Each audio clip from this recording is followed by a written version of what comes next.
Bonjour à tous et bienvenue, j'espère que vous allez bien et désolé pour le retard, la vidéo du jour sera un petit peu tard aujourd'hui, vraiment désolé. Vous êtes ici sur la chaîne de l'actualité NFT, blockchain gaming et métaverse quotidienne, ça dure un quart d'heure et vous saurez tout sur tout ce qui se passe dans la journée. C'est parti, directement générique. Et évidemment, juste avant qu'on commence, n'hésitez pas à donner de la force à la chaîne en vous abonnant, en mettant un petit commentaire, un petit pouce en l'air, ça fait grave plaisir, merci beaucoup à tous ceux qui le font. Aujourd'hui bien sûr, l'événement du jour, c'est l'événement Vivatech qui se trouve à Paris, porte de Versailles. C'est l'événement qui va regrouper en fait toutes les personnalités mondiales de la tech.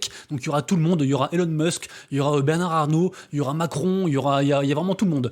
C'est un truc de fou. Il y a aussi Xavier Niels, le mec de chez Free, il y a aussi Asher évidemment. Donc vraiment c'est le gros événement. Ça dure 3 jours. On s'attend du coup à pas mal de nouvelles. Évidemment, je vous tiendrai au courant sur tout ce qui se passe. Nouvelle surprenante ensuite, on a M6, la chaîne M6 qui se lance en fait dans les NFT. Donc incroyable. Alors malheureusement, c'est juste une première expérience. En fait, ils font un jeu de cette famille avec les animateurs à la place des cartes. Et en gros, c'est un truc qui est fait en interne juste pour tester, on va dire, la technologie. Mais ça reste un premier pas et donc ça reste aussi une très jolie nouvelle pour, on va dire, l'adoption de masse de cette technologie-ci. Ensuite, on a Warner Bros. Décidément, Warner Bros. Ils font beaucoup de choses dans les NFT. Ils ont déjà fait, je crois, 4 ou 5 expériences au niveau des NFT et de la blockchain. Là, du coup, ils continuent. En fait, ils font carrément un partenariat avec la plateforme Taylor. La plateforme Taylor, rappelez-vous, c'était celle qui avait fait un partenariat aussi avec les NFT pour Olympia, pour la salle de l'Olympia, la mythique salle de Paris, là qu'on connaît tous. Et en gros, si vous voulez, ce qui est bien en fait avec ce site, c'est que les gens qui l'utilisent ne sont pas forcément au courant que c'est la blockchain. En gros, il faut juste se connecter avec un mail et c'est pour du coup favoriser l'expérience entre les fans et les gens et donc et les stars de musique. Par exemple là, du coup, pour le partenariat avec Warner Bros, on aura du coup la chanteuse en fait Bianca Costa, donc la chanteuse espagnole Bianca Costa qui sera du coup dans les features. Ensuite, très rapidement, vous allez de nouveau pouvoir vous inscrire en tant qu'étudiant sur la plateforme Garbage Friends. Je rappelle que c'est un projet qui est lié directement en fait à Invisible Friends, puisque c'est les mêmes mecs en fait qui sont derrière. On en parlait beaucoup il y a environ 2 mois. Il y a pas mal de hype et en fait les places sont limitées. Donc en gros, je vous invite fortement à checker aujourd'hui dès que ça sort et à minter en fait votre passe d'étudiant parce qu'a priori ça ouvrira des portes sur les prochains mints et les prochaines collections et c'est un truc vraiment sympa. La collection Mad Lads qui est pour moi, donc je le rappelle toujours, je vous le redis tous les jours je crois, mais c'est pour moi la collection sur Solana actuellement. C'est celle qui est le plus parlée et qui redore le blason en fait de la blockchain. Figurez-vous que le stacking est en live. Je crois que je l'avais pas dit, j'avais dit que ça arrivait mais je l'avais pas encore dit. Donc c'est en live en fait depuis 2 jours. Donc c'est du soft stacking, mais voilà, sachez que directement via le wallet Backpack, donc le wallet créé par la team, on peut donc stacker ces Mad Lads. Pour l'instant, on sait pas trop à quoi ça sert, mais on imagine qu'il y aura des récompenses. La team sait comment récompenser les gens, donc ça pas de souci là-dessus. La collection Suckbirds, qui est une grosse collection en fait sur Solana, arrive désormais sur Bitcoin aussi. Alors de toute façon là, vous savez que c'est un truc, je vais dire, c'est un passage obligé. On a quasiment toutes les plus grosses collections sur Solana qui sont parties sur Bitcoin également aussi. Donc voilà, du coup, une de plus à suivre. A priori, ça risque de marcher. Bien sûr, je précise que c'est pas un conseil d'investissement, évidemment. C'est pas parce qu'ils ont une communauté et que le truc marche sur Solana que ça va marcher sur Bitcoin. Mais on imagine que oui, avec tout ce qui se passe actuellement sur Bitcoin, la grosse hype, j'espère que ça a marché. C'est exactement la même chose par rapport à Sol Casino. Pareil, projet sur Solana qui part aussi sur Bitcoin avec une seconde collection. Donc on suivra tout ça, évidemment. On continue ensuite avec Bravos pour tous ceux qui ferment du coup les airdrops en fait sur Starknet. Je vous rappelle que le wallet Bravos en fait ils font des quêtes régulièrement et on peut choper du NFT, donc n'hésitez pas du coup à checker tout ça. Bien sûr vous aurez tous les liens en description. Pour moi c'est un truc qu'il faut faire, même si vous prenez en retard c'est pas grave, faites-le quand même. On continue ensuite avec la marketplace Magic Eden version blockchain Polygon. Je sais pas trop à quoi ça sert, mais en fait là ils sont en train de donner carrément des plaques NFT pour récompenser en fait les projets d'avoir minté sur leur launchpad. Donc on imagine qu'il y aura des récompenses et c'est une certaine marque de reconnaissance, mais pour l'instant on n'en sait pas plus. Donc les spéculations du coup vont bon train. On continue ensuite avec Snoop Dogg. Vous le savez, Snoop Dogg en fait il adore le Web3, il est très partie prenante de tout ce qui est sandbox, etc. Et en fait là il a carrément en fait des NFT sur Arbitrum liés à ses concerts. Et en gros les avantages et les NFT ils vont évoluer au fur et à mesure de sa tournée. Donc c'est assez intéressant. Du coup, donc c'est sur le layer 2 Arbitrum, ça coûte 0,025 ETH, donc pas trop cher, environ 40-50 balles. Et ceux qui sont fans, du coup, voilà, il y aura une expérience entre guillemets évolutive au fur et à mesure, donc ça reste cool. Également aussi du côté d'un autre chanteur, du côté de Pharrell Williams, Happy, qui je vous rappelle est le mec en fait qui dirige, enfin en gros il est dans le groupe de boss de chez Doodles.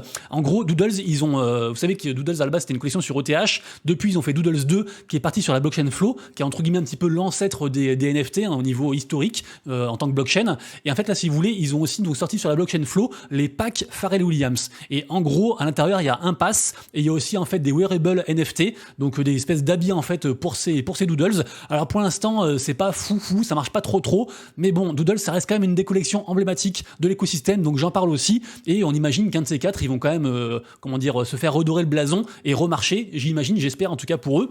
Du côté de l'artiste Feosus, dont j'ai parlé, je crois, il y a environ une semaine, puisqu'il a annoncé en fait la suite de son plus grand projet, donc le Feo World, qui devrait arriver du coup cet été. Je vous rappelle que du coup les holders de ces collections auront accès à cette prochaine collection-ci, mais là du coup c'est une autre collection encore qui est en partenariat avec Adidas. Donc c'est vraiment un joli projet, c'est une belle collection. Ça arrive très bientôt, ça arrive le 22 juin, et en fait il va y avoir carrément des baskets physiques. En gros c'est un mint. Après on peut claim les baskets en physique, qui sont d'ailleurs équipées d'une puce NFC. Donc après on peut aussi les identifier sur la blockchain. Après il y a différents avantages également aussi. Et en tout cas les baskets physiques, elles sont elles sont customisées par du coup l'artiste Feosus. Donc du coup voilà, ceux qui aiment bien du coup les baskets et tout ce qui est justement wearable au niveau NFT, c'est vraiment une chouette collab. Donc très content pour eux. On reste encore un peu dans les chaussures pour la prochaine news avec les suites de la collaboration entre la collection NFT Gutter Cat Gang et Puma. Donc pour la faire simple, en fait, le mint ce sera le 29 juin pour ceux qui veulent. Et par contre, une seconde très grosse nouvelle par rapport à Puma, c'est que leur plateforme en fait Web3 est live. Donc Black Station du coup est live. Ça apporte plein d'expériences en fait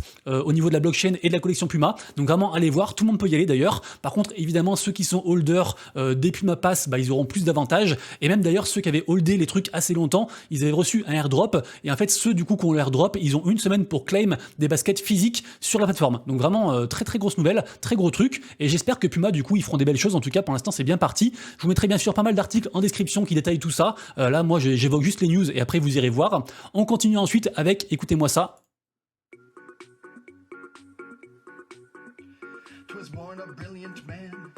Russia long ago, he dropped out of school with a perfect 4.0.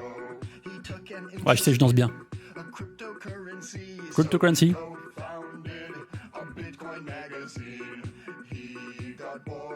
C'est un peu long, je sais, mais je kiffe.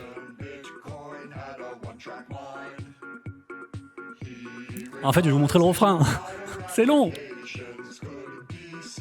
C'est là.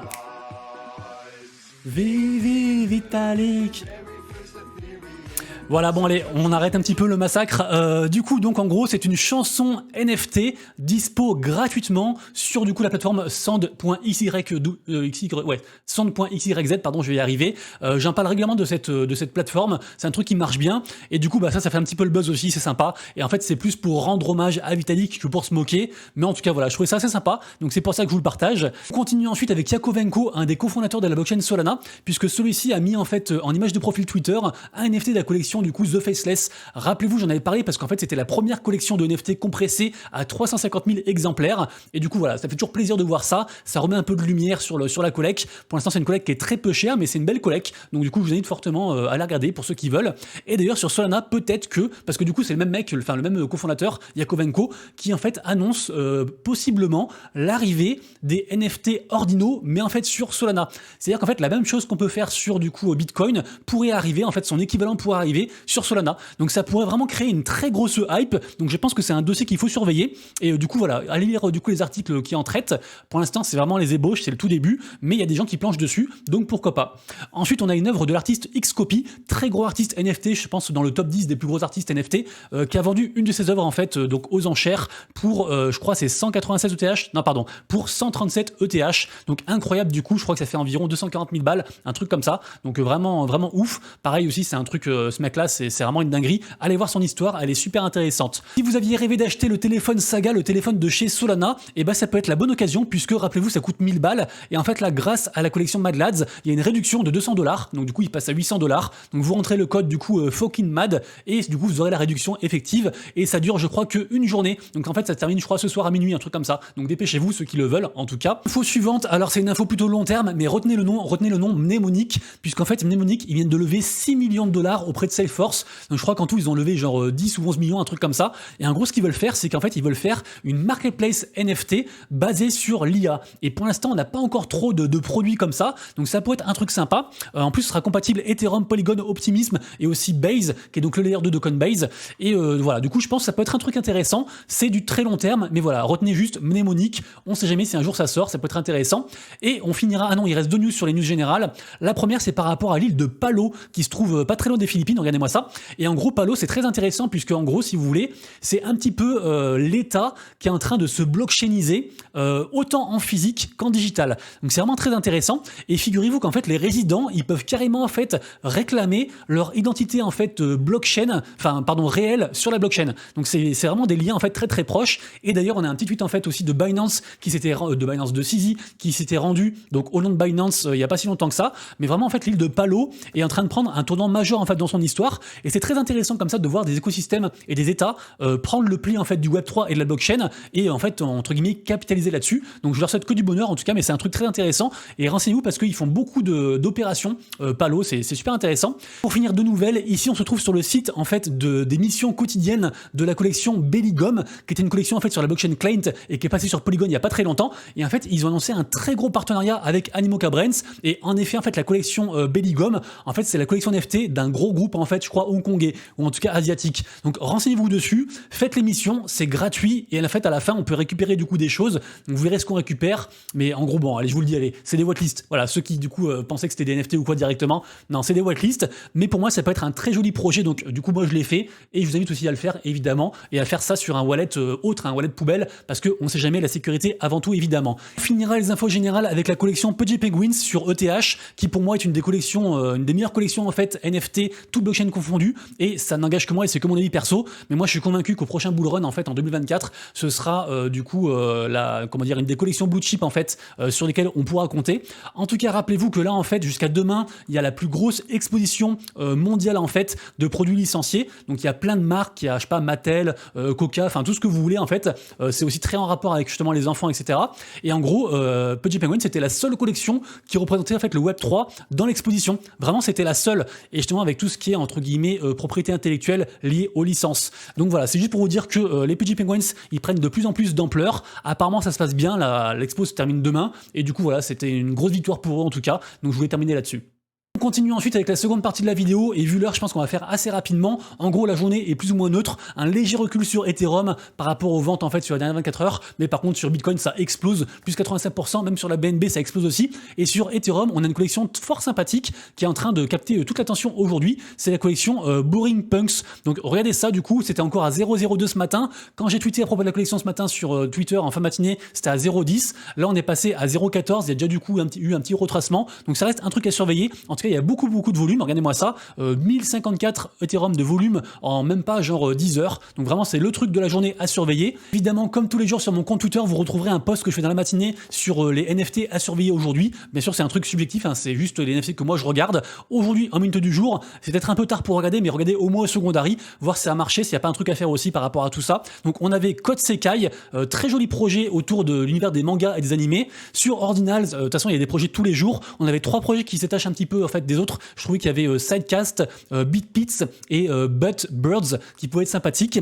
Également aussi, on a Planet Cookie qui est sur Polygon, et après apparemment ils veulent aussi faire un airdrop de NFT Ordinals aux holders de Polygon qui auraient acheté du coup, qui auraient minté la collection. Et on a aussi le métaverse hyper réaliste dont j'ai commencé à parler hier, qui s'appelle Cornerstone, vraiment très joli projet à surveiller. Donc évidemment Boring Punks comme je disais juste avant, également aussi les Vessels de chez Otherside Meta, donc le métaverse des Bored Ape, puisqu'ils sont redescendus à 0,23, là ils sont remontés je crois à 0,25, mais ça reste des prix intéressants je pense par rapport à tout ce qui va se passer en fait sur les Bored Ape et Hugalaz très prochainement j'imagine. On a aussi John Grapes, donc le projet gaming en partenariat avec Animoca Brands, qui semble avoir atteint son bottom et qui on va dire descend pas vraiment au-dessous des 0,2, donc ça reste intéressant je pense du coup pour éventuellement rentrer pour ceux qui veulent. Momoguro, alors il y a beaucoup de FUD, beaucoup de gens qui sont très déçus parce que le floor price s'est vraiment écroulé. Par contre ils ont sorti le jeu, moi j'ai commencé à y jouer, j'aime bien le jeu, mais pour l'instant il n'y a pas trop de récompenses, donc en fait il n'y a pas vraiment de retour sur investissement, du coup les gens sont déçus, donc on sait pas trop si du coup les gens vont se dire ok, le jeu est quand même cool, ça augmente tout, ou alors non, vraiment on s'attendait à plus, en plus on gagne rien, donc ça fuit encore plus, et du coup le floor price s'écrase encore plus.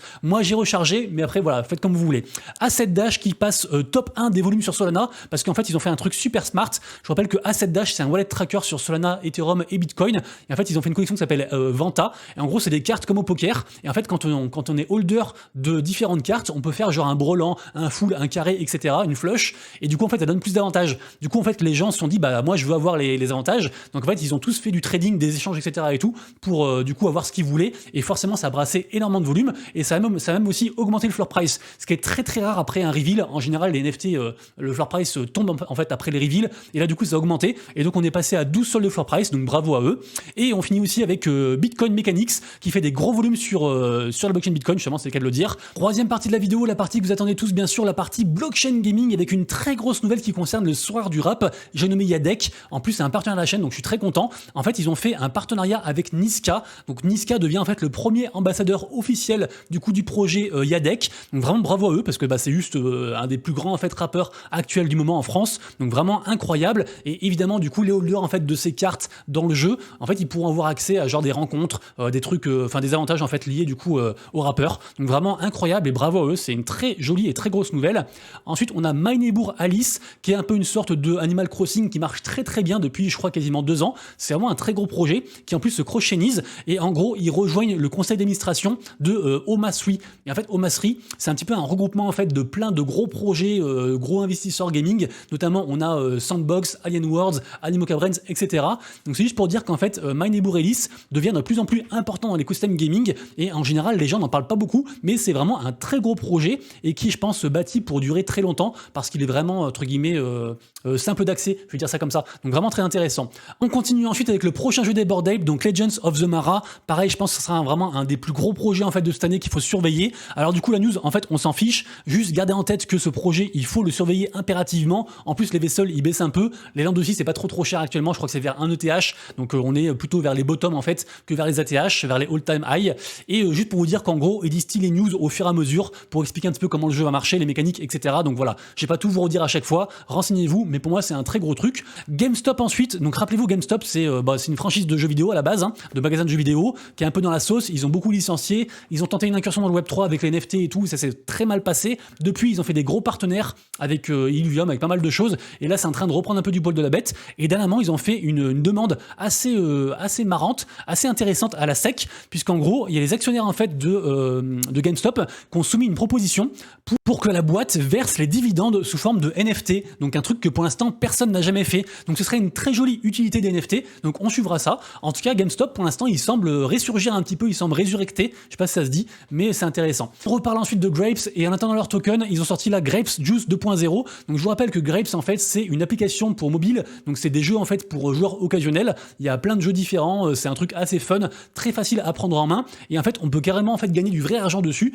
donc sous forme de polygone, de tokenmatique pardon, et donc il y a des compétitions quotidiennes, il y a des tickets de loterie à gagner, pas mal de choses, donc vraiment allez voir, pour moi c'est un très gros projet. Ensuite Edge of Dino, c'est un projet que je suis en train de dig, et en fait qui est fait par la même boîte qui est derrière en fait le projet Overworld, que j'aime beaucoup, un gros projet gaming, du coup je suis en train de dig ça, apparemment c'est un jeu de stratégie avec des cartes et des dinosaures, donc ça peut être un truc cool à regarder. Également aussi, rappelez-vous, j'ai streamé le jeu Aradena, qui est donc un jeu de cartes, vous pourrez voir si vous voulez le replay sur ma chaîne Twitch, c'est ouvert à tout le monde, et en gros ils vont faire un gros tournoi pour dans 2 jours, il y aura 10 000 balles à gagner. Alors par contre c'est gratuit, mais c'est ouvert que aux holders en fait des NFT, et je crois qu'un NFT coûte 0,03 ETH, un truc comme ça, mais en tout cas voilà, ça reste je pense une belle occasion de mettre à profit ce que j'ai appris pendant les streams. Également aussi, et décidément il y a beaucoup de choses qui arrivent le 16, puisqu'on aura les playtests en fait de Synergyland. Synergyland du coup c'est le jeu qui est ici, c'est un projet qui est en partenaire aussi avec l'écosystème Ultra, donc a priori ça devrait être lancé dessus. Alors le truc c'est que normalement c'est gratuit, ouvert à tous, mais a priori pour en bénéficier il faut quand même être holder de land, parce que sinon on peut rien faire. Donc voilà, je vous redirai tout ça en tout cas, mais normalement il faut être holder de land, à vérifier quand même pour l'info. Mais en tout cas voilà, c'est un jeu qui me semble sympa, et puis ça me fait beaucoup penser aussi au truc des zombies là avec Gala Games, mais voilà, on peut construire des choses, il y a des donjons à faire, pas mal de trucs. Et on terminera la vidéo du jour avec le projet Fluky Pixelverse. Alors c'est un projet pour l'instant je sais pas grand chose dessus, juste il m'a été conseillé plusieurs fois, le projet est sorti il y a quelques jours, donc c'est tout récent, et je trouve qu'il y a quand même eu pas mal de volume par rapport au prix du mint, enfin au prix des NFT qui sont à 0,012 Ethereum pour l'instant, et en gros c'est un peu une sorte de métaverse gamifié, voilà, juste on m'en a dit du bien, pardon, et donc il faut que je digue. Après, si quelqu'un connaît déjà le projet, et bah rejoignez le Discord, et comme ça vous faites un petit résumé du projet pour tout le monde, et tout le monde se sert de vos infos, et tout le monde est content, et c'est trop bien. Et puis voilà. Et dernière chose, non, ça c'est le jeu du coup Momoguro dont j'ai parlé juste avant, et du coup on s'en fiche, j'en ai déjà parlé. Les amis, du coup c'est tout pour moi, j'espère que vous avez kiffé la vidéo du jour. Désolé encore pour le retard, on se retrouve donc dès demain pour la prochaine vidéo, et d'ici là bien sûr, prenez soin de vous, de prochaine toilette, c'est Monsieur Rabbit, des bisous, ciao.